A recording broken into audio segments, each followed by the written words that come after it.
بسم اللہ الرحمن الرحیم۔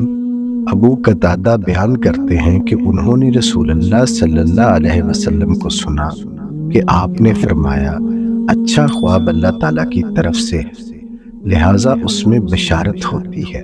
سو تم میں سے کوئی شخص جب ایسی چیز خواب میں دیکھے جو اسے اچھی لگ رہی ہو تو اس کا ذکر صرف اسی سے کرے جو اسے عزیز ہو۔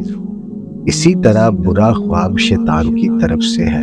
چنانچہ تم میں سے کوئی شخص جب ایسی چیز خواب میں دیکھے جو اسے بری لگ رہی ہو تو اس کا ذکر کسی سے نہ کرے، تاہم اٹھنے کے بعد شیطان کے شر سے پناہ مانگتے ہوئے 3 مرتبہ اپنے بائیں جانب تھو تھو کر دے اور مطمئن رہے وہ اس کو کوئی نقصان نہیں پہنچائے گا۔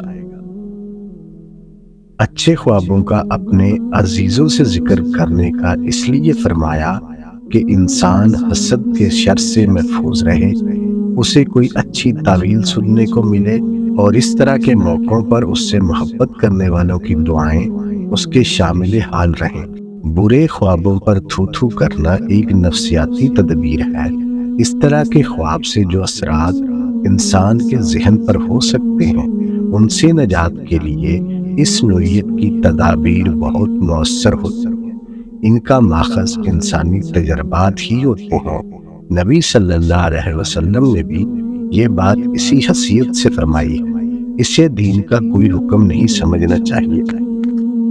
بعض روایات میں ابو قتادہ رضی اللہ عنہ سے اس روایت کا پس منظر بھی نقل ہوا ہے۔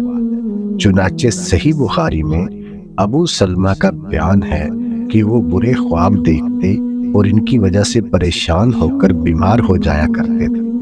پھر ابو قتادہ رضی اللہ عنہ نے انہیں بتایا کہ وہ بھی ایسے خواب دیکھ کر بیمار پڑ جایا کرتے تھے، یہاں تک کہ رسول اللہ صلی اللہ علیہ وسلم کی یہ بات ان کے علم میں آ گئی۔